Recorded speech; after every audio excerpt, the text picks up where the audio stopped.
This is Orson Welles, speaking from London.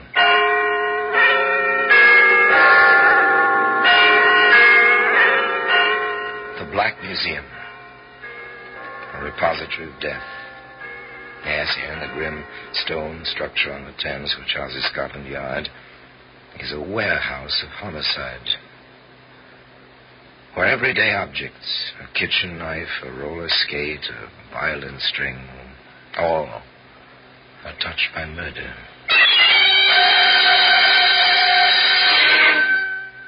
Here's a .32 caliber bullet. It's a familiar object. Brass cartridge case, knob leaden nose. Not very pretty to look at. Interesting, this bullet, Sergeant. Notice the back of the cartridge case? Yes, sir. It's for a center-fire weapon. The firing pin of the pistol must strike the center of the cartridge. Right. But the weapon in which we found this bullet was a rimfire revolver. The firing pin could strike only the edge of the cartridge. That little fact, Sergeant, saved at least one life, I'd say. Well, today, that center-fire bullet can be seen in the Black Museum.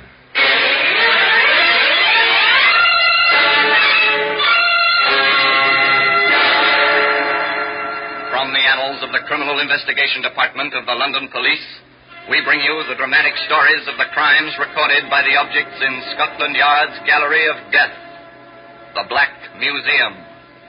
In just a moment, you will hear The Black Museum, starring Orson Welles.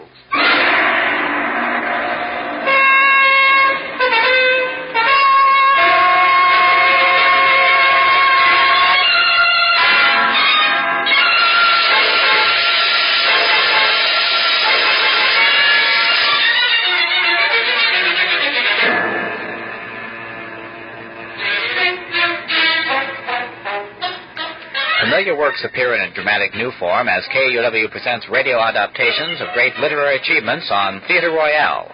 In coming months, Theatre Royale spotlights such notable stories as Oscar Wilde's Lord Arthur Saville's Crime, H.G. Wells' The Country of the Blind, and Robert Louis Stevenson's renowned Dr. Jekyll and Mr. Hyde.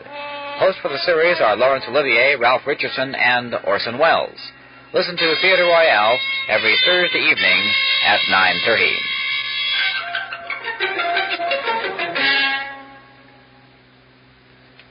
We invite you to stay tuned for University Concert Hall coming up immediately following the news after tonight's Black Museum program at its new time, 10 p.m., followed by Northwest Poets at 11 and Rhapsody at 11:15. Now, The Black Museum, starring Orson Welles.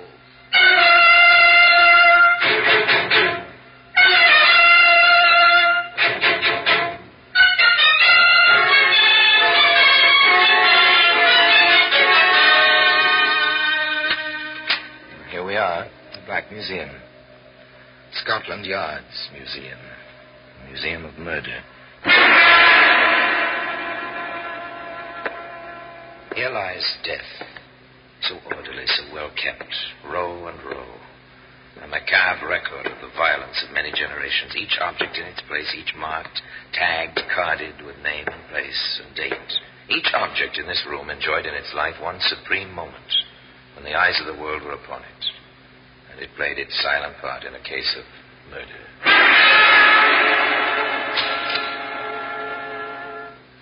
And here we are. Here's a jeweled ring, fit for a princess, but born of a mind like the Borgias. Press the jewel, so, and a tiny point licks out a fang, dripping death.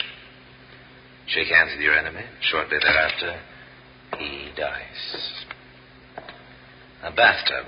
Yes, a bathtub. White, smooth, shining in the dimness. Once a man floated face down in this tub. He slipped or he had been pushed. Was the mark on his skull caused by striking his head as he slipped, or by a blunt weapon? In any case, he drowned. I see. The .32 caliber bullet. Even here, lying so quietly, so somber, it's ugly. This object was made for killing. But as a matter of fact, it never did kill. That's the story. It began on a London street. A dark sedan drove slowly into the stream of traffic. There were 3 young men in it. One seems quite a bit younger than the other. Even so, the car continues to cruise along. You got everything straight, Rod? Sure. Do you think I'm a goon? You just want to be sure, kid. That's all. Now, what did we tell you? I'll stay in the car till you wig-wag it's all clear. Then I'll go in with you. Hey, there's a chance to park the old bus. Kiki? Watch the fenders now. Wouldn't want nobody to ask for your license at a time like this, eh? Maybe. Sure, Jack, sure. Just kidding him, that's all. What's the matter? You edgy? Cold as ice. That's me. Yeah. Ice is what we're going to get. All set. Let's go. Two young men leave an automobile, stroll up the street, hands in pockets, cigarettes dangling loosely from their mouths. They walk past a busy jewelry store. Pretty crowded. Maybe we ought to wait. Could be. No use taking chances. They stroll a few steps farther on. They turn, start back, quite casually. Hey, what's the kid doing? The guy's going into the store. Come on. That girl must have thought we made a signal. Got your gun? What else? Slow down now. Here we go.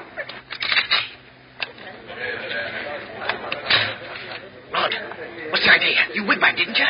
Never mind. Let's do it. Right. All right, everybody. This is a hold-up. All right, get the ball. Everybody. These guns are loaded. No! You don't take my stuff! No! Shut up, you. Quiet. Anybody talks, I'll give it to him. Come on, grab the gun from the counters. You there. Stand still. Stop the car. Stop the engine. Steady, straight. Stop there! Stay in that store. Manny, Jack, the truck. It's double parked. We can't get the car out. We're stuck behind that truck. Run for it, kid. That way. I can't get the car out. I can't. Come on, Jack. Get moving. Stop, you. Stop. You're the thieves. Stop. Come on, you. I've got you, please. Now it's in the fire. Run, Manny.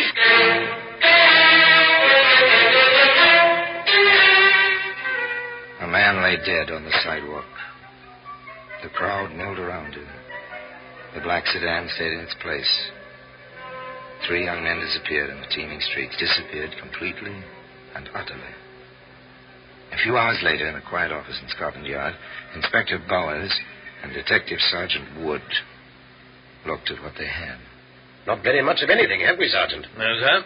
Descriptions which could be any of 100 men and 2 bullets. A 45 bullet from the woodwork in the jewelry store, and the 32 which killed that fellow. With no guns to go with them. Well, if those boys were smart at all, they'd ditch the guns. Funny, you'd expect a lot more shooting in a thing like that. Yeah, they were conserving ammunition. Oh, well, I don't know. Circularize the descriptions, what there is of them. That's about all for the moment. Yes, sir. 3 men, youngish, white handkerchiefs everywhere. And that was all. And where do you start among 8 million people searching for 3 youngish men who may be miles away by now? Well, the answer is you don't start. You wait. You have patience. And sometimes your patience is rewarded. Sometimes sooner than you expect. This is Wilson, Inspector. He's the cabbie who called in this morning. Ah, how do you do, Wilson? Sit down. Thank you, sir. Thanks very much. Wilson may have something on the jewelry store killing, sir. Yes, well, let's hear it, Wilson. Well, sir, I never thought about it until I seen the papers this morning. All about the hold-up and that poor fellow got himself killed yesterday. Yes, go on, Wilson. Well, sir, I was taking a cab along Queensbury Road, about a block from the place where it all happened, when a fellow with a white thing round his neck hops on the running board. I'm a fare, so I waves him off. Then I see him go into that big building, the Brook Building, I think it is, sir. Corner of Queensbury and Mason. Oh, you're certain of this, Wilson? Oh, yes, sir. Anything else? I'm not so sure of this, Inspector, but I think I saw another fellow run into the building after the one what jumped onto my cab. Oh, very good, Wilson. Well, you may have been quite helpful. Thank you very much. Thanks. Get your hat, Sergeant. We're going exploring. The reward of patience. And sooner than expected, but only a bare and vague beginning. This kind of investigation takes long hours and hard work. And endless questions. Up and down the hallways of the large office building, in and out of business offices. Did you notice any commotion in the hall yesterday around 3 o'clock? Did a man with a white scarf around his neck take your elevator around 3 o'clock yesterday? Did you hear any running or anything like that around 3 o'clock yesterday? On and on, upstairs, downstairs, nothing. No one noticed anything, nothing irregular, no commotion. What was that? Did the porter notice anything? 2 fellows. One of them had a raincoat, I think. Both of them had white rags around their collars, sort of. Oh, you're sure of this? Oh, yes, sir. They seemed in a hurry, sort of. Where did they go? Which office, you mean? That's right. Well, I wouldn't know, sir. They went up the stairs just as I was putting some empty waste cans on the service lift. Oh, did you see the men again? Well, now you mention it, yes, sir, I did. Where? On the 3rd floor it was. I was taking my mop to the hall. One of them was sort of half sitting on the stair rail. The other fellow was looking out of the hall window that opens onto Queensbury, sir. They didn't have the white rags, sir, but they were the same fellows. Anything else? No, sir, not that I remember. Oh, Bob Saunders might know something, Inspector. Oh, who's this Saunders? Oh, he drives a van, sir. Been making deliveries to this place every afternoon for years. Ah, thank you. Right, well, let's go, Sergeant. Maybe Mr. Saunders does know something. We have your address. They reached the street outside, just as a large, rather decrepit truck, driven by an equally decrepit elderly man, pulled up to the curbstone. You, Pop Saunders? That's me. Who are you? Sergeant Wood, the Scotland Yard. This is Inspector Bowers. Yes? Have I done something? No, but you may have seen something that'll help us. Yes, sir? Were you here at this time yesterday? Yes, sir. I'm always here. This time of day. Well, did you notice anyone with a white scarf go into the building? Running, perhaps? Oh, those two. Yes, sir, I did. Funny thing, they seemed in such a hurry. One of them had a raincoat. They came out later. No scarves and no raincoat.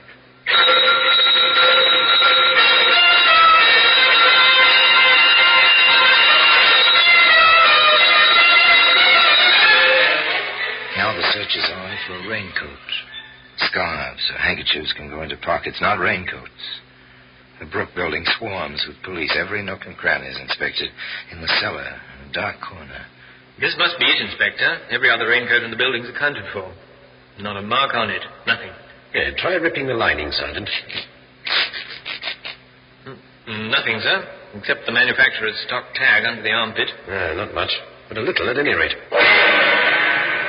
Check the manufacturer. From there to the jobber who bought the lot on which that coat was packed. From the jobber to the retailer. It's times like this I thank heaven for rationing. At least they have to keep a record of the clothing coupons and the names of everyone who buys anything. A thin, tenuous trail and a mountain of sales slips to go through. But nothing strikes a chord of memory. And then, the sergeant thinks of something.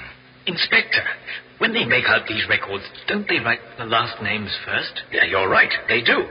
Ah, well, back over it again. Here, how about this, Sergeant? Mac Stanley. The other way, Stanley Mac. Remember that name, Sergeant? Stanley Mac. Not a usual name. Yes, sir, I do. Didn't he testify at a trial about 2 years ago? He did. The trial of Jack Georgeston. He was sent away for armed robbery. First offense. Light sentence. Pal Georgeston ought to be out by now. All right, let's get his dossier over here, Sergeant, and then invite him in for a talk. It may be interesting, if nothing else. Well, today, that center-fire bullet can be seen in the Black Museum. In just a moment, we will continue with The Black Museum, starring Orson Welles.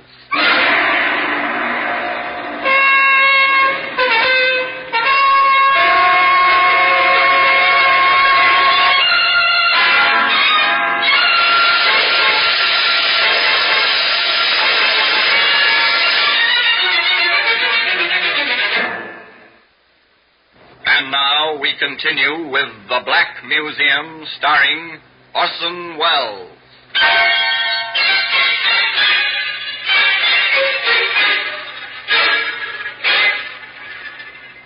It was a long chance. One man buys a raincoat. This man happens to be a witness at another man's trial. The defendant is sent to prison for armed robbery under circumstances similar to the case under investigation. The inspector in charge sends for the convicted man's dossier and finds. Well, Sir Jack Georgeston was released from prison 6 days before the Queensbury killing. Well, let's have the young man into the yard, shall we, Sergeant? You'll be able to find him easily enough, I think. If not, we can suspect flight because of guilt, can't we? Send a pickup order out for him. Jack Georgeston was found. Found quite easily in London. Look, you haven't a thing on me, Inspector, and you know it. Maybe, maybe not. Sergeant, show Mr. Georgeston the garment. Here it is, Georgeston. Do you recognize it?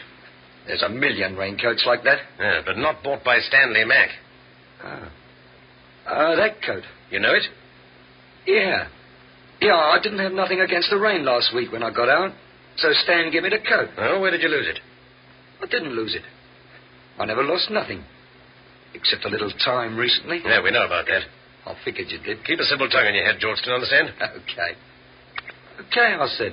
Right, now, since you didn't lose this raincoat, how is it that we found it? I loaned it to a fella. How should I know what he did with it? Oh, who had it? I don't remember. No. You receive a raincoat as a gift against the rain. Within a matter of days, you loan it to someone, but you don't remember to whom. That's right. I don't remember. You try him, Sergeant. Yes, sir. Speak up, man. Who had that coat? I don't remember. Well, maybe I can refresh your memory. The coat's hooked up with a murder. Now, who had it? I don't remember. I don't remember. That was Take the it or refrain. leave it, I don't remember. Nor could they make him remember. Finally, they let him go. There was nothing to hold him on. When Inspector Bowers said, I want a tail on him, Sergeant. 24 hours a day. We'll pick up his friends one by one and see where he leads us. one of those friends was a boy named Rodney Hamilton. Let me alone. I never did nothing. How old are you, Hamilton? 17, and you got no Well, right. we happen to know that you've been away to a reform school, Hamilton. You were caught snatching ladies' purses 2 years ago. So what? I did me time. You don't keep very good company, son. Georgeston has been out of prison about a week. Well, we like each other. I pick my own friends. Where were you day before yesterday, about 2:30 in the afternoon? Home. In bed. Ah, sleeping late, huh? Well, I was sick. Had a fever. We can check that, you know. Go ahead, check it. I was at home in bed. All afternoon, all morning, and all night. I was sick. Yes, we know. You said that before. Now, look here. But it didn't do any good. The boy was obviously afraid. But whether of the police or of the men he knew, it was impossible to tell. Still, the patience of Scotland Yard was rewarded once again. A report came in from detectives assigned to follow both Georgeston and Hamilton that they'd been present at a party in a bar given by a third young man named Natty Canvas. Dossier on canvas, Inspector. Ah, thank you. So, nice lad. Stole a car when he was 11. Convicted, assault with intent to rob. Convicted, jewel robbery. Convicted, armed robbery and assault. Nice little trio, our three friends, aren't they, Sergeant? Not exactly. Do you want canvas brought in, sir? Yes, do that. Oh, and, Sergeant, bring the other two along, but keep them separated. Don't let any one of them know that we have the other two.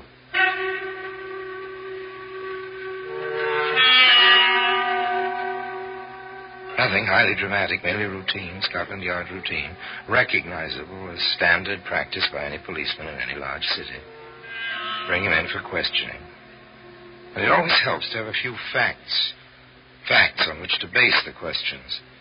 With this in mind, and knowing their underworld, Inspector Bowers and Sergeant Wood repaired to that certain bar where Natty Canvas held parties for his friends. Nothing much here. Well, there may be. Keep your ears open. Well, another pint of ale, please. Right you are, sir. Oh, now, laddie, let me wait on the gentleman. Suit yourself, big girl. Suit yourself.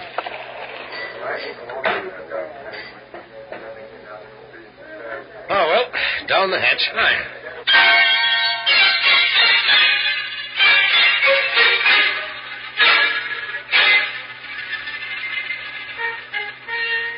Patience. Frequent the bar. Wait. Keep your ears open. Don't talk. Just wait. Say, laddie, you hear they picked up Matty? Yeah, and the other two. Not two. That kid? Well, I, for one, ain't sorry. Gives that place a bad name, having kids around with guns in their pockets. Not bright. Canvas ain't bright, that's for sure. It's a token bunked out of 5,000 quid's worth of stuff. Gets mad and works the kid like that, they're rod. Oh, well, so it goes, I will say. Another couple of pints, please, miss. Oh, yeah, sure.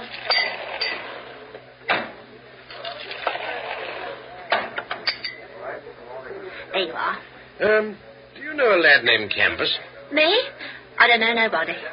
How about a kid named Hamilton? You think I'll keep track of everybody comes in here? Yeah, that would be difficult. I thought I heard you mention Mr. Canvas by name. So did my friend here. Then you thought wrong. We don't encourage conversation with the elder. No, I don't suppose you do. Care to have a drink on us? I'm not certain that I drinks with cops, mister.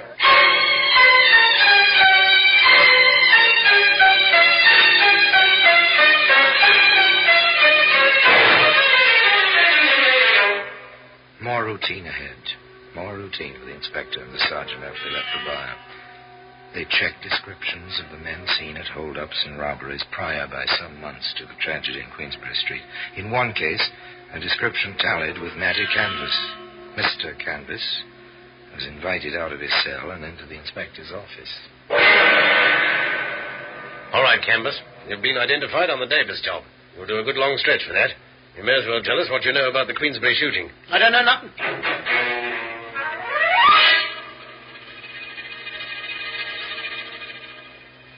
Turn King's evidence, Canvas, and you'll get off easily. Otherwise, it's a hanging matter. You can't pin that one on me. I was miles away. I can prove it.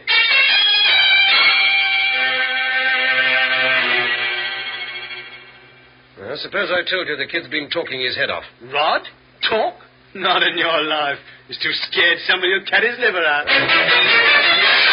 Oh, all right, Canvas, if that's the way you want it. Take him back, Sergeant. We'll give him plenty of time to think. No luck with Georgeston either. But the kid. There's a chance he'd break. Just a chance.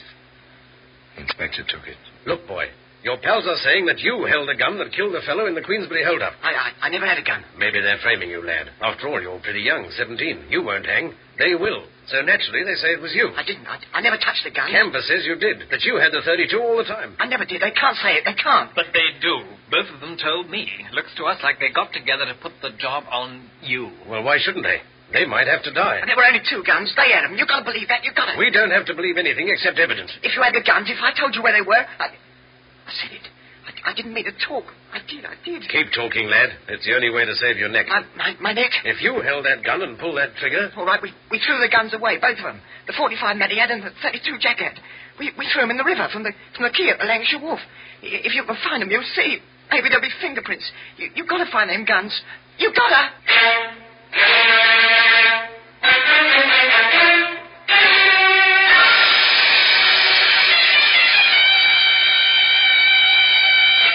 Ballistic report, Inspector.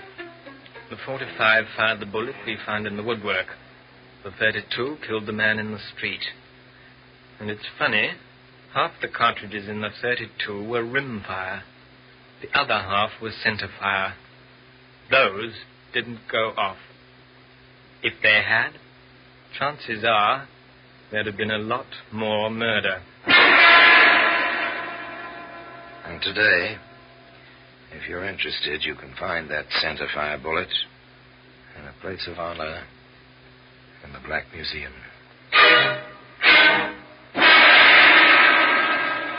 Orson Welles will be back with you in just a moment.